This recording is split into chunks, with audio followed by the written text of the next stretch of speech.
성경 제38강입니다. 그를 용서하라 라는 제목으로 누가복음 17장 3절에서 10절 말씀을 선포하겠습니다. 여러분, 이제 오늘 말씀은 용서에 대한 말씀입니다. 그래서 이제 우리가 흔히 잘 아는, 많이 들어본 말씀이죠. 오늘 말씀을 보면 하나님 예수님께서 이렇게 말씀하세요. 이제 제자들이 물어보는 거예요. 몇 번 회개하면 되겠습니까? 그랬더니 7번 범법하고 하루에 7번 내게 다시 돌아와 이르기를 내가 회개하노라거든 너는 그를 용서하라 라고 말씀합니다. 여러분, 그러니까 사람이, 그러니까 7이라는 숫자는 어떤 숫자예요? 완전의 숫자거든요. 그러니까 7번을 누군가가 나에게 어떤 잘못을 저지르고 또한 7번 와서 나에게 회개할 때 그 사람에게 용서하라는 거예요. 그러니까 우리의 마음속에요, 사실은 어떤 게 필요하냐면 이 말씀은요, 우리가 용서할 준비를 하라는 겁니다. 그리고 오늘 말씀을 이렇게 쭉 읽어보면 이 회개보다 사실 용서가 더 중요하다는 것을 예수님께서 말씀하시는 걸 볼 수가 있습니다. 요즘 이제 우리나라 사회에요, 사실 점점 용서가 사라지고 있어요. 예전에 비해서 여러분 많이 각박하지 않으세요? 세상이? 그렇죠? 요즘에는 사람들이 뭐 하나 조금만 이제 이렇게 하면 막 고소를 하고 막 서로 용서를 안 해요. 막 싸우는 거죠, 서로. 그러니까 요즘 시대가 서로 싸우고 서로 무언가 나의 이익을 위해서 더 나의 어떤 욕심을 채우기 위해서 사람을 사랑하기보다는 사람을 더욱더 어떻게 보면은 이제 나의 어떤 바운더리 안에서 그 사람을 정죄하기가 너무나 쉬워집니다. 더군다나 지금 요즘 막 정치적으로 얼마나 시끌시끌해요. 그렇죠? 우리나라가 어떻게 보면 지금 막 서로 좌우로 나눠서 서로 막 싸우고 있거든요. 그러니까 이렇게 좌우로 나눠서 막 싸우고 있는 그 안에 보면 무엇이 없는 거예요, 여러분? 사랑이 없어요. 그리고 용서가 없는 거예요. 그러니까 잘못한 거에 대해서 내가 정확하게 잘못했다고 얘기하고 용서를 구해야 되는데 용서를 구하지도 않을 뿐더러 또한 용서해주고자 하는 마음조차도 없는 것이 요즘 사람들의 마음입니다. 그만큼 이제 각박해지고 있고요. 사람들이 무언가 하나 작은 거에 굉장히 민감하게 반응한다는 거예요. 그래서 이제 뭐 예전에 보면 여러분 이 제주도 같은 데 가면 제주도에는 뭐가 없죠, 여러분? 제주도는 옛날 뭐 산무라고 하는데 그 중에 대표적인 게 뭐예요? 문이 없잖아요, 문이. 그렇죠? 제주도에는 문이 없어요. 왜 문이 없을까요, 여러분? 열려 있는 거예요. 누구든지 오라는 거죠. 그러니까 왜 열어놓을까요, 여러분? 누가 가지고 가지 않는다라는 생각을 하는 거고요. 열어놓을 때는 이미 여러분 이거 하나 조금 가져가도 된다고 생각하는 거예요, 사실은. 이거 내가 잃을 것이 없다라고 생각하니까 열어놓는 거거든요. 그런데 이제 점점 우리 시대는요, 마음을 닫아요. 닫고 닫아서 누구도 못 들어오게 만들어 놓는 시대라는 거예요. 근데 누구도 못 들어와요, 요즘엔? 예수님도 못 들어와요, 여러분. 마음속에 사람들이 문을 꽉 닫아놓고 예수님이 노크를 해요, 똑똑똑. 근데 예수님이 불러도 문을 안 열어요. 그러니까 그만큼 사람들이요, 요즘에 이 용서라는 거 하나를 봐도 사람들이 이제는 예수님도 열어주지 않을 정도로 마음을 닫아버립니다. 그러니까 여러분, 오늘 말씀을 통해서 우리는 이 용서에 대해서 한번 깊이 생각해 보기를 원하는데요. 이 예수님께서 우리들 마음속에 여러분 사람이 분노를 하고요, 어떤 다른 사람을 원망하기 시작하면 마음에 무엇을 갖게 돼요? 칼을 갖게 되잖아요. 근데 실제로 여러분 예수님이 잡히시던 날 밤 어떤 일이 일어났어요? 예수님의 제자인 이 베드로가 거기 이제 제사장들이 보낸 그 병사 중에 말고라는 그 청년의 귀를 칼로 딱 잘라버립니다. 그러니까 귀가 잘려져 버렸어요. 이 베드로가 칼을 얼마나 잘 썼는지 알 수가 있어요. 그러니까 귀가 딱 떨어졌으니까 예수님이 뭐라고 그래요? 그 귀를 다시 만져서 붙여주면서 예수님이 뭐라고 말씀하십니까? 마태복음에 26장 52절에 칼을 잡는 자들은 다 칼로 망하리라 라고 말씀해요. 여러분, 이게 실질적인 칼도 되지만 우리 마음속에 다른 사람에 대한 칼을 품을 때 우리는 그 분노 때문에, 그 칼 때문에 망할 수 있다는 것을 생각해 봐야 됩니다. 그런 의미에서 오늘 예수님께서 말씀하시는 이 용서의 말씀은 우리가 이 땅을 살아가면서 어떻게 하면 정말 우리 스스로가 하나님 앞에서 기쁘게 살아갈 수 있는지. 여러분, 용서하면 기뻐져요. 그런데 마음속에 칼을 품고 다니면 어때요? 여러분, 날마다 괴로운 거예요. 어떻게 하면 이거를 어떻게 해볼까 막 이렇게 하잖아요. 그럼 날마다 괴로워요. 날마다 괴로운데 내가 용서를 해버리면 다른 것, 이 용서하는 순간 다른 기쁨이 들어오잖아요. 그래서 우리 마음속에는요, 여러분, 마음속에 있는 칼을 사실은 제거해 버려야 되는 겁니다. 제가 이 말씀을 준비하면서 사실 제가 여기에 교회를 제가 세울 때 여기 이 뒤에가 제가 예전에 칼을 품고 다니던 곳이에요. 네, 진짜 칼을 품었다는 게 아니라 막 뒤에서 이게 옛날에 좀 불량하게 놀 때 항상 그냥 어떻게 하면 막 이러한 마음을 품고 여기 돌아다녔던 길인데 여기에 제가 교회를 딱 세우고 나니까 어때요, 여러분? 세상이 참 어떻게 뭐 우리 청년 중에 한 분이 자기는 희망을 얻었대요. 왜 희망을 얻은지 아세요? 목사님 같은 사람도 이렇게 변했는데 나도 변할 수 있다라고 희망을 가졌대요. 그러니까 여러분, 여기서 칼을 품고 다니던 사람이에요. 마음에 늘 불평, 불만, 누가 한 대 걸리기만 해봐라 이러던 사람이 갑자기 이제 여기 와서 여러분 용서하십시오 선포하고 있는 거예요. 참 세상에 하나님이 못하시는 게 없습니다. 여러분, 우리의 마음속에 용서를 품기 시작하면 마음이 환해지기 시작하고 기뻐져요. 그런데 마음속에 칼을 품고 다니니까 어때요? 계속해서 억울하고 힘들고 어떻게 하면 하고 계속 어두워지는 거예요. 그래서 이제 오늘 말씀에서 우리가 또 한 가지 이제 살펴볼 거든요. 이 시편 말씀에 보면 이런 말씀이 있습니다. 이 용서라는 거의 원리가 뭐냐면 시편 37편 5절 말씀에 내 길을 주께 맡기고 또 그분을 신뢰하라. 그분께서 그것을 이루시고 내 의를 빛같이 내 공의를 대낮같이 내놓으시리로다 라고 말씀해요. 자, 여러분, 지금 하나님을 신뢰하면 어떻게 된다고 말씀하시는 거예요? 하나님께서 그것을 이루신다는 거예요. 근데 그것이 어떤 것인지 그 밑에 한번 보겠습니다. 자, 우리 7절 말씀에 보면 주 안에서 안식하고 끈기 있게 그분을 기다리라.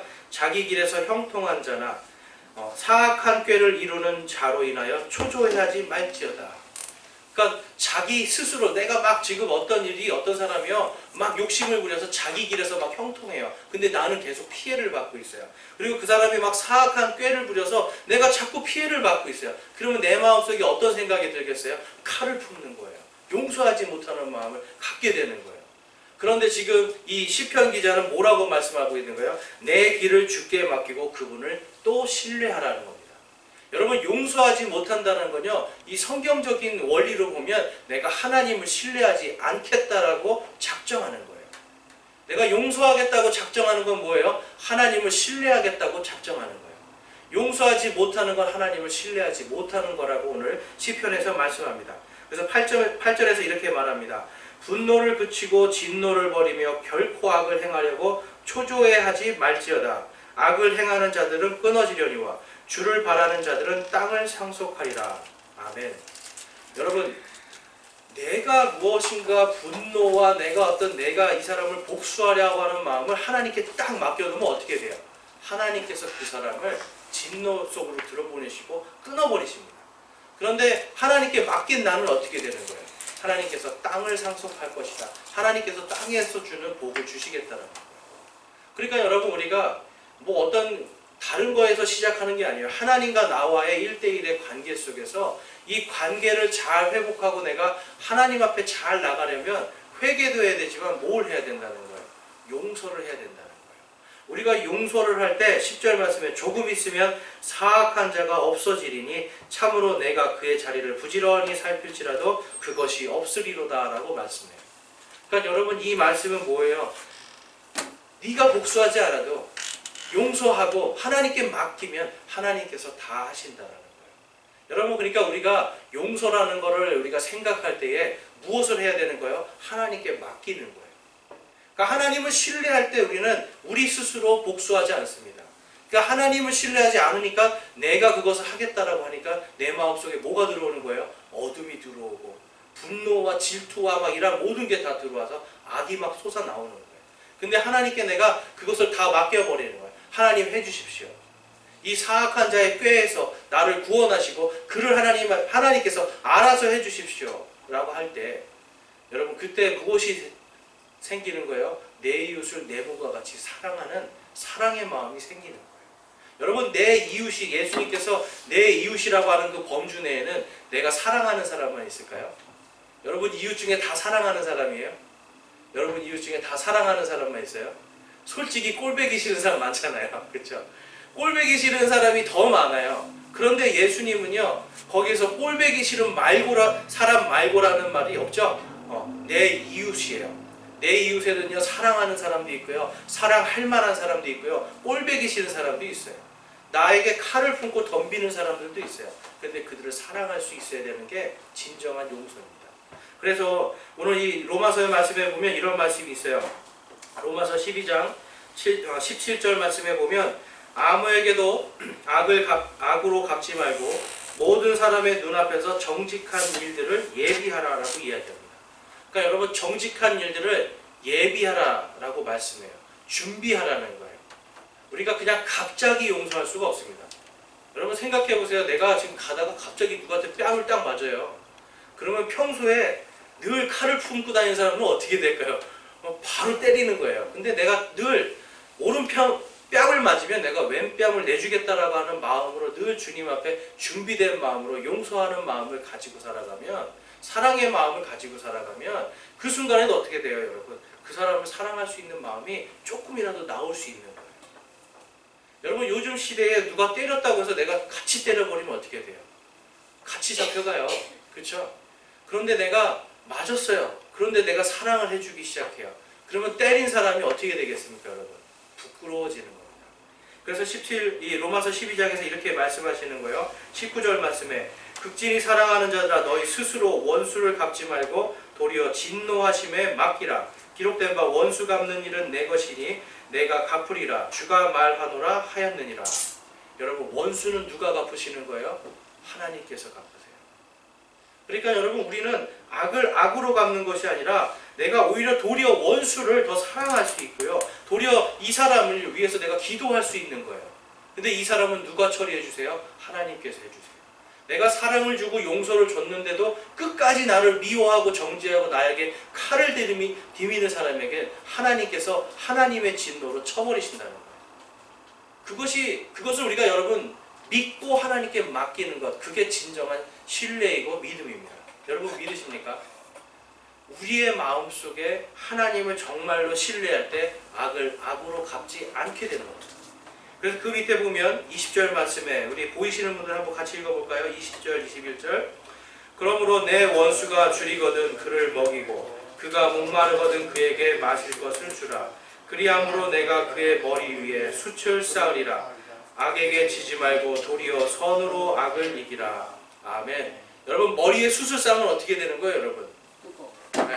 뜨거운데 여기가 다 타버리면 쉽게 말해서 소갈머리 없는 사람이 되는 거죠, 여러분. 옛날에 이 사람들이, 여러분, 이 성경에도 보면 대머리를 막 놀리는 얘기가 나와요. 근데 여러분, 여기만 뽕 뚫렸어요.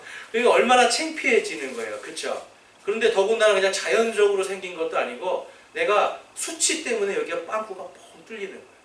그러니까 하나님께서, 내가 하지 않아도 하나님께서 나는 그 사람에게 원수가 줄일 때 먹을 것을 주고 그가 목마를 때 마실 것을 주고 내가 그 생명을 사랑할 때 하나님께서 그 사람 마음속에 무엇을 준다는 거예요? 창피한 마음을 주는 거예요. 부끄러움을 통해서 그가 스스로 돌이키고 깨닫게 됩니다. 여러분, 내가 사랑하는 마음을 주는 것 때문에 그 사람은 오히려 생명이 살아날 수가 있어요. 근데 내가 그 사람에게 악하게 하고 똑같이 됐을 때 같이 부딪히면 어떻게 돼요, 여러분? 그 사람은 사랑을 느낄 수도 없고요, 나를 통해서 하나님을 볼 수도 없고 예수 그리스도의 사랑을 볼 수도 없는 거예요.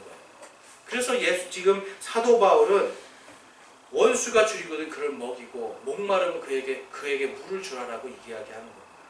우리가 예수님을 사랑한다고 하고 예수님의 말씀을 전해야 된다고 생각한다면 여러분, 우리는 이 말씀을 그대로 해야 되는 거예요. 아까 말씀드렸듯이 우리 주변의 이웃 중에 여러분 미워할 만한 사람들이 더 많다니까요.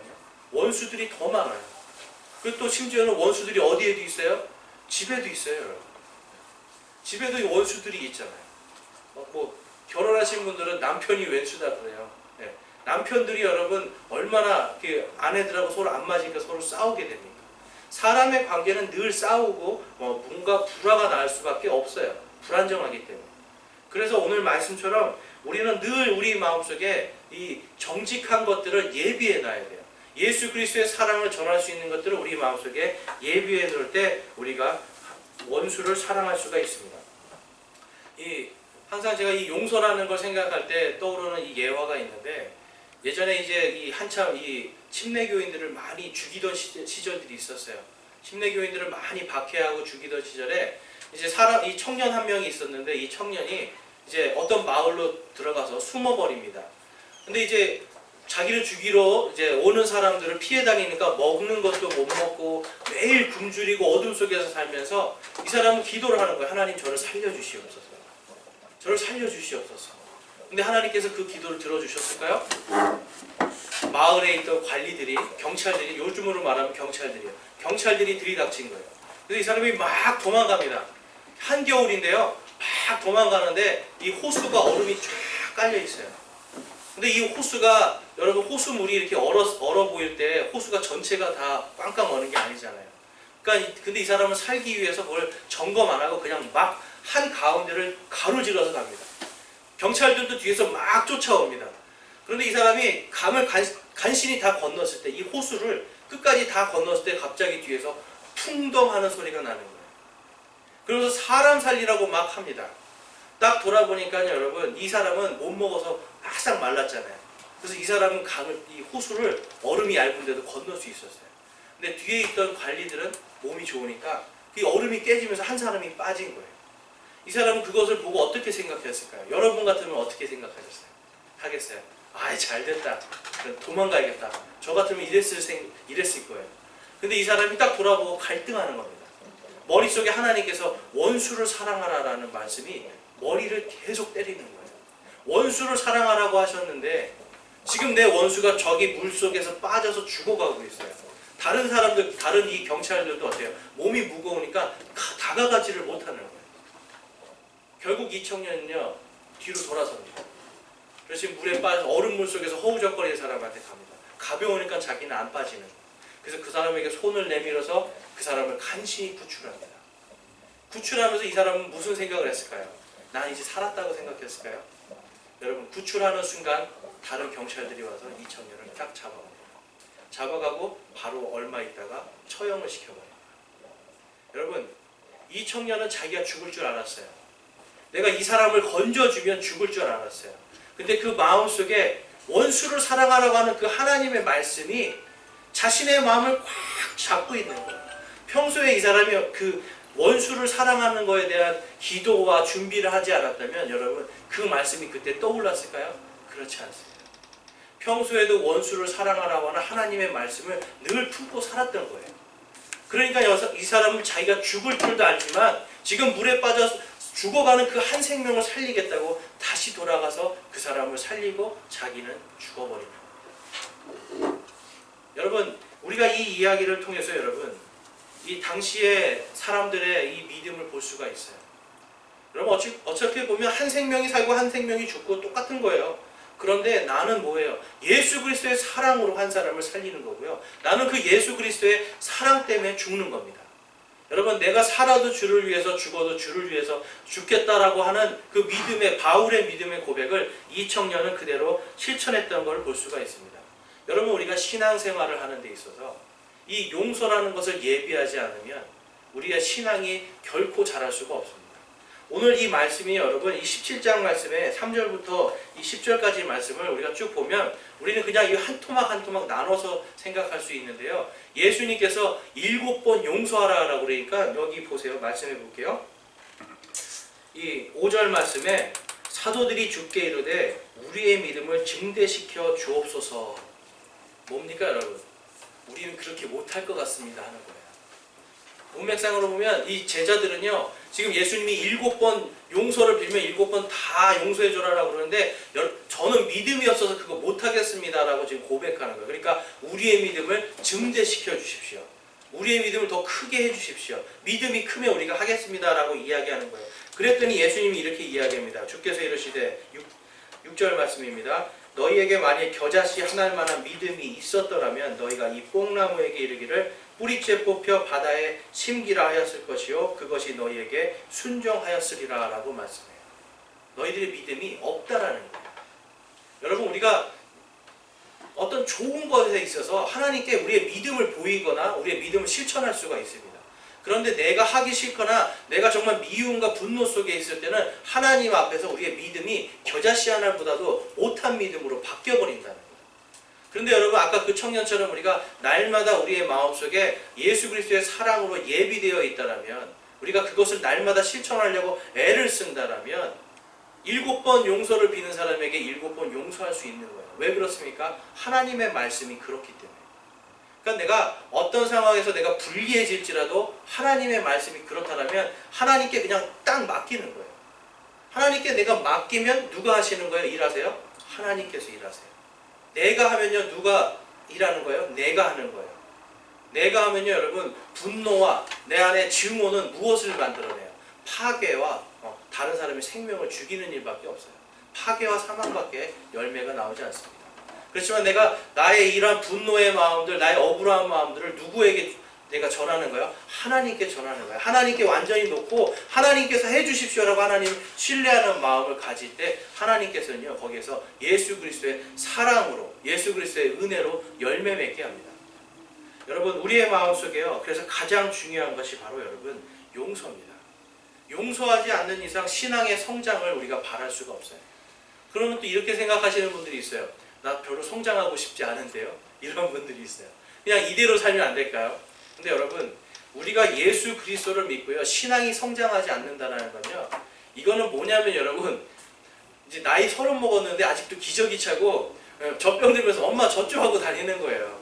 생각해보세요. 여러분 생각해보세요. 자녀들이 지금 막 20살, 30살 됐는데 아직도 똥오줌 못 가리고 계속 그러고 있다고 생각해보세요. 큰 근심거리잖아요.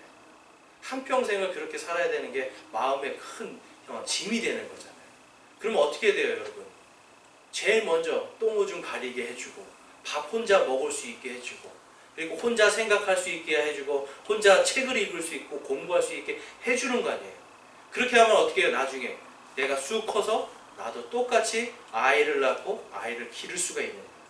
여러분, 예수 그리스도를 믿는다는 건 내가 예수님을 믿습니다라고 하는 순간은 뭐예요? 거듭나는 거예요. 새롭게 태어나는 거예요. 애기예요. 근데 영원히 애기로 살 거냐는 말이죠. 오늘날 여러분 교회에서 문제들이 많이 일어나요. 왜 그럴까요, 여러분? 목사도 마찬가지고 우리 성도님들도 마찬가지고 잘하지를 못하는 거예요. 내가 그리스도의 장성한 분량으로, 장성한 분량은 어른이라는 소리잖아요. 예수님만큼 내가 어른이 된 믿음을 가지면 어린아이가 여러분 여기서 막 뭐라고 해도 내가 그냥 여유 넉넉하게 봐줄 수 있잖아요. 근데 여러분 여기 안에 이제 저까지 포함해서 전부 다 5살짜리 아이들이라고 생각해 보세요. 얼마나 유치하게 서로 치고받고 싸우고 하고 내 거라고 막 잡아 당기고 하겠어요, 여러분. 난장판이 되는 거예요. 이 교회에, 그리고 우리 성도들은요, 예수 그리스도 안에서 우리는 성장해야 됩니다. 그런데 그 성장의 비결 중에 하나, 가장 빠른 성장의 비결 중에 하나가 바로 용서라는 거예요. 그래서 이제 오늘 말씀해 보면 이제 70번씩, 7번 용서하라는 말씀이 나오는데, 이게 이제 마태복음으로 가보면 70번씩 7번 용서라고 이야기합니다. 더 심하죠, 여러분?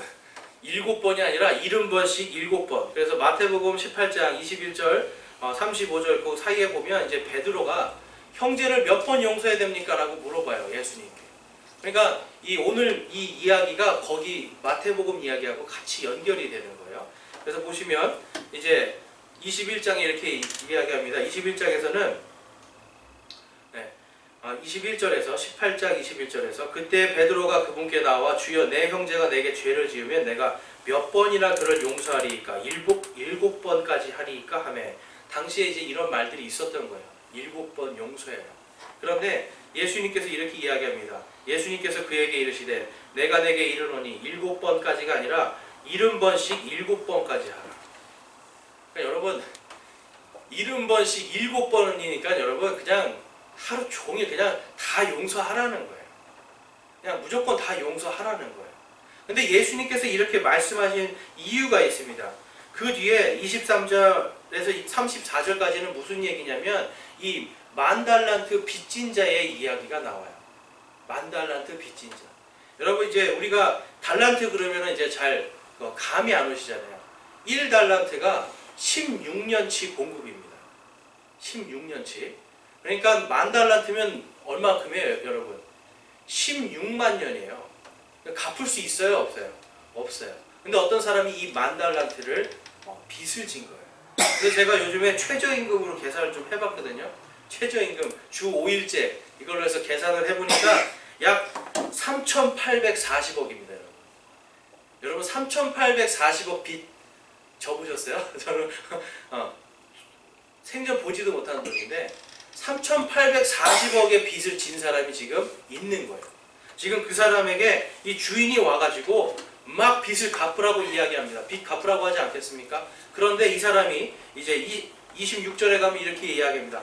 그러므로 그 종이 엎드려 주인에게 경배하며 이르되 주인이여 나를 참아주소서 내가 주인께 다 갚겠나이다 하거늘 이에 종의 주인이 불쌍히 여기는 마음을 가지고 그를 풀어주며 그에게 빚을 용서해 주니라.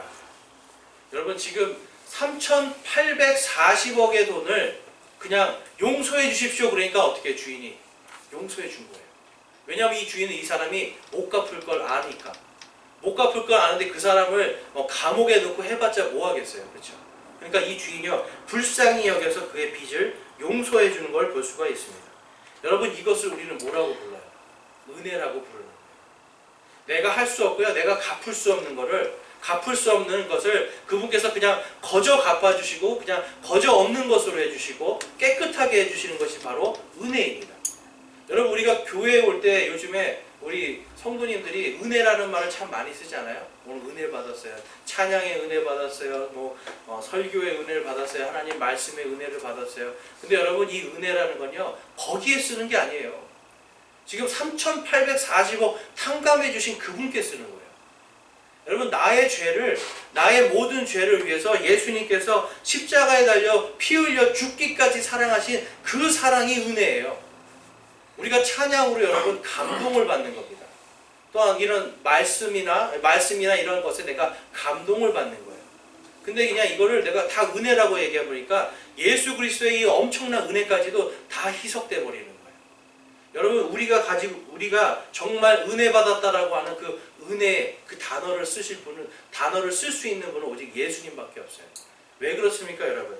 이 세상 누구도 여러분들의 3,840억 원어치 죄를 탕감해 줄 사람이 없기 때문에. 근데 예수님께서 자신의 피를 통해서 여러분과 저의 모든 죄를 한 번에 다 탕감해 주시는 거예요. 왜 그랬습니까, 여러분? 주여 용서해 주십시오. 용서해 주십시오. 제가 다 갚겠나이다. 회개하고 돌이키니까 어떻게 해요? 주인이 내가 이제 갚지 말아라라고 딱 다 탕감해 주는 거예요. 예수님께서 지금 그걸 하시는 거예요. 예수님 앞에 우리가 돌이켜서 주여 용서하여 주시옵소서. 제가 주님을 믿겠습니다 라고 주님을 신뢰할 때 내가 네 믿음을 통해서 너의 믿음을 통해서 내가 오늘 구원을 받았노라 라고 말씀하시는 거예요. 여러분 구원은요 우리가 예수님을 믿는다라는 건요 엄청난 은혜입니다. 최소한 얼마만큼의 은혜예요, 여러분? 3,840억 원어치예요. 누가 여러분 그걸 줄 수 있어요, 여러분에게? 내 예수님은 하셨다라는 거예요. 이 세상에 여러분 많은 종교들은 이 죄를 스스로 탕감하라고 이야기합니다. 너희 스스로, 너의 선행으로 어떤 다른 예물로 이런 것들로 탕감하라고 이야기합니다. 근데 여러분 그거는 여러분 우리가 할 수가 없는 거예요. 오직 우리의 주인이신 하나님께서 네가 예수 그리스도를 믿는 그 믿음으로 탕감해 주겠다라고 하신 그것으로만 탕감받을 수 있는 게 우리의 죄입니다. 그것을 위해서 예수님께서 오셨고 예수님께서 우리를 위해 피 흘려 죽으셨음을 우리는 믿어야 됩니다. 그래서 여러분 이 10,000달란트 탕감받은 사람이 얼마나 큰 은혜를 받았어요. 그렇죠? 성경에 보면 죄가 많은 곳에 뭐가 많다고요? 은혜가 많다. 여러분 그냥 기본적으로 3,800억 정도의 죄가 있는 거예요. 근데 오늘 죄 지으고 내일 죄 지으면 어떻게 돼요, 여러분? 계속해서 이 하나님께 죄의 빛을 쌓는 거예요. 죄의 빛을 막 쌓으니까 여러분 나중에 어떤 사람들은 보면 막 살인도 하고 막 강도질도 했는데 갑자기 예수님 믿고 막 내가 정말 회개합니다 하고 막 구원받아서 기뻐하잖아요. 여러분같이 죄 조금 지은 분보다 그분이 기쁨이 더 큰 거예요. 왜 그래요?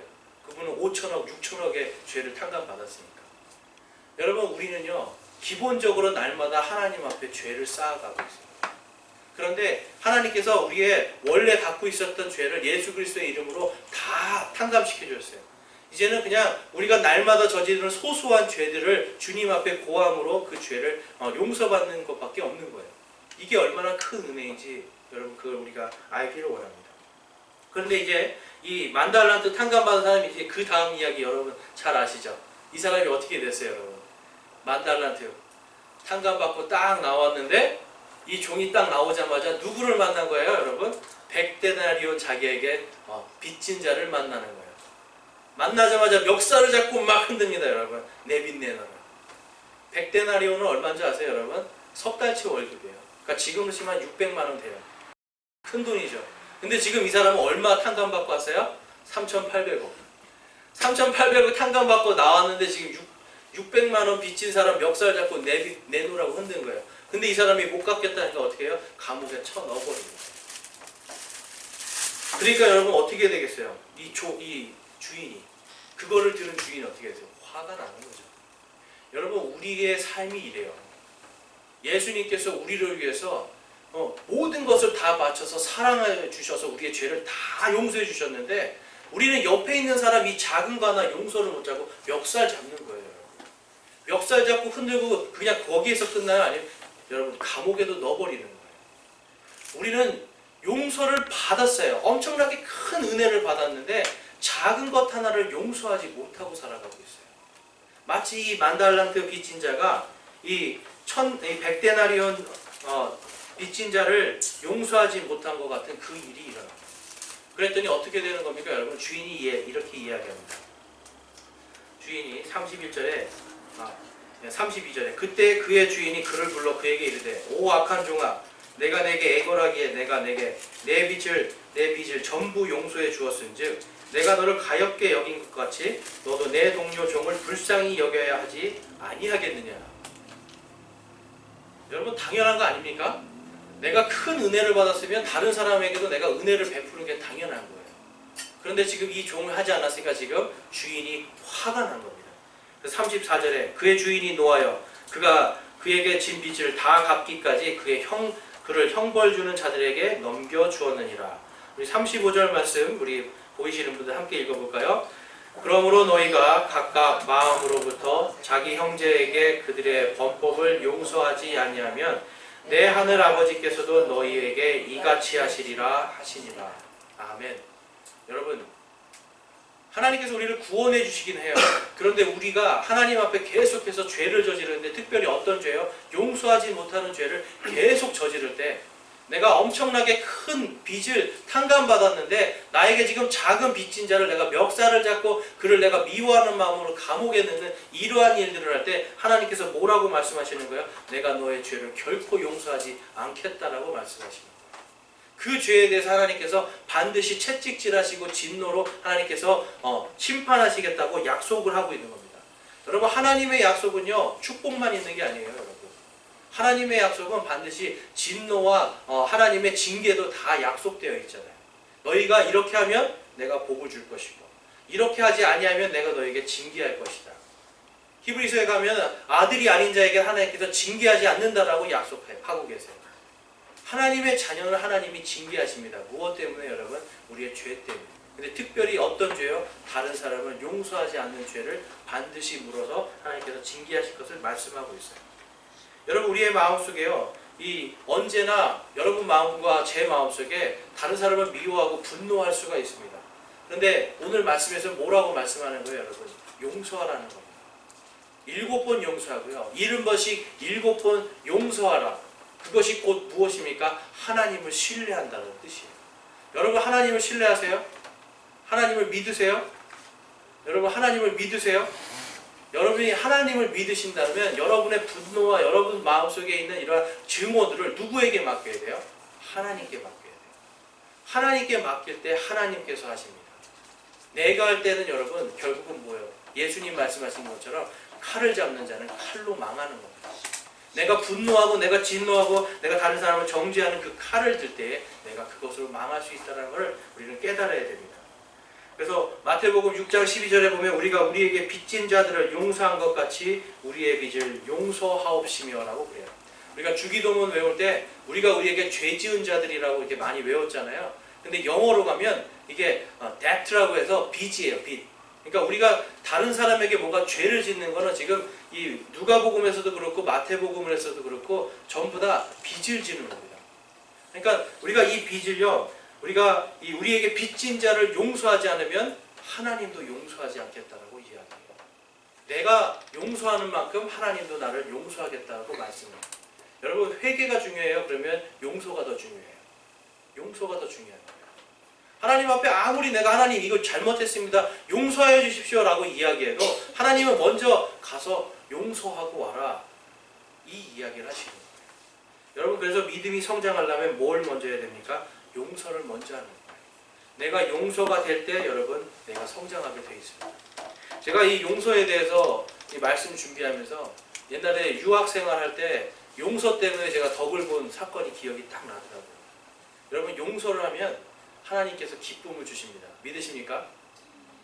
별로 안 믿으시는 것 같아요. 믿으십니까, 여러분? 네. 여러분, 제가 이제 유학생활 할 때 아무것도 없어가지고, 근데 아무튼 남의 집 살이하다가 처음으로 독립을 했어요. 독립을 했는데 여러분, 가구도 없고요. 그냥 신문지 깔아놓고 거기에서 이제 김치찌개랑 밥 해가지고 이렇게 앉아서 바닥에서 쭈그려 먹고 있었어요. 아무것도 없어요, 진짜. 그냥 바닥에 그냥 뭐 가구도 없고 아무것도 없어요. 그러니까 식탁에서 밥을 먹었으면 좋겠다 하는 생각을 하고, 어느 날 누가 초대해서 가면 막 그 집 식탁이 막 눈에 들어오는 거예요. 야, 의자, 와, 여기서 좀 먹어봤으면 좋겠다.